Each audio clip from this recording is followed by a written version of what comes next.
Bonjour tout le monde. Aujourd'hui, Inch'Allah, c'est notre 8e question. Notre question aujourd'hui qui concerne la recherche-action, c'est: est-ce que les acteurs en recherche-action peuvent avoir la reconnaissance institutionnelle ou universitaire et comment? On peut poser cette question autrement.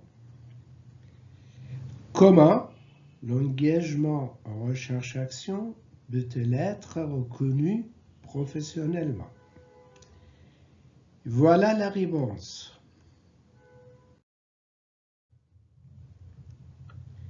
Comment l'engagement en recherche-action peut-il être reconnu professionnellement?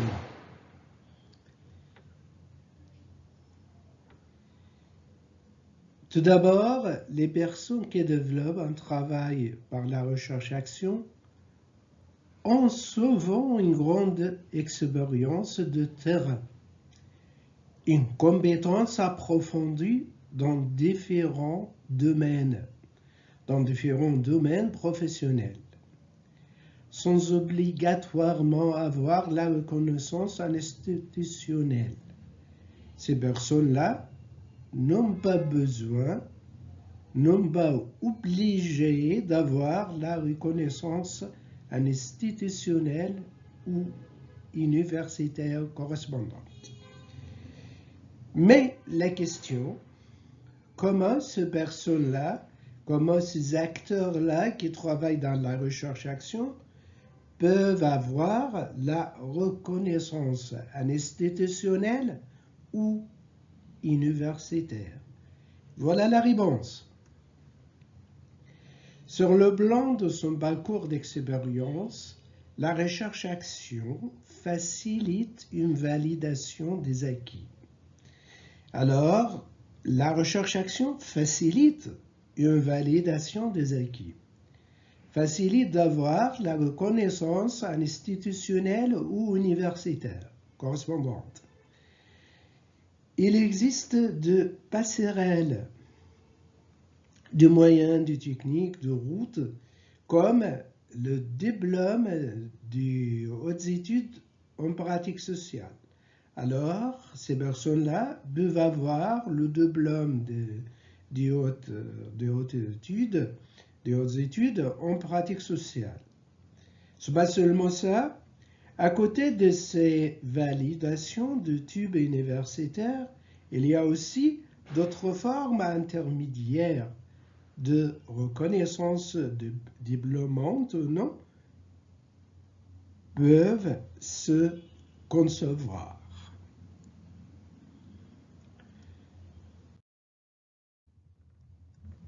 Toujours, comment l'engagement en recherche-action peut-il être reconnu professionnellement?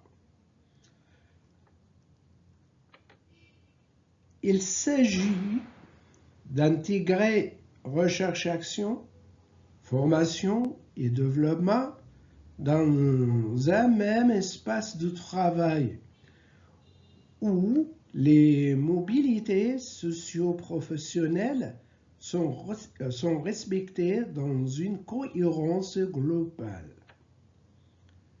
Ajoutons aussi que sur le plan d'un développement social et économique,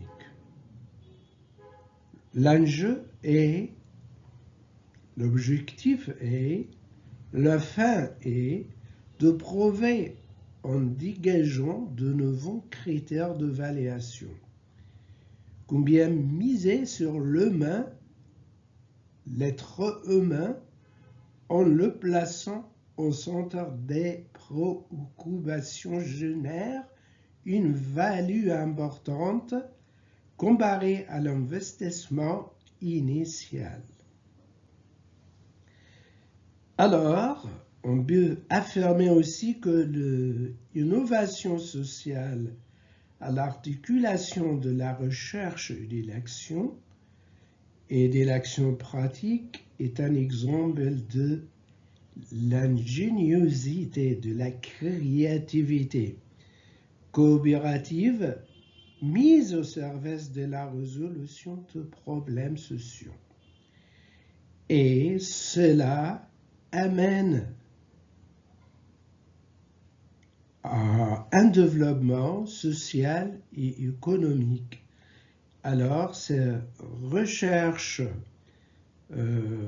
et l'action pratique, la recherche-action, généralement mènent à un développement social et économique et mettre l'être humain au centre des préoccupations. Comme cela, on a rebondi à la question de notre rencontre aujourd'hui. Comment l'engagement en recherche-action peut-il être reconnu professionnellement? À la fin, je vous remercie de votre patience et votre attention. Toutes mes salutations. Et à la prochaine. Suivez-moi.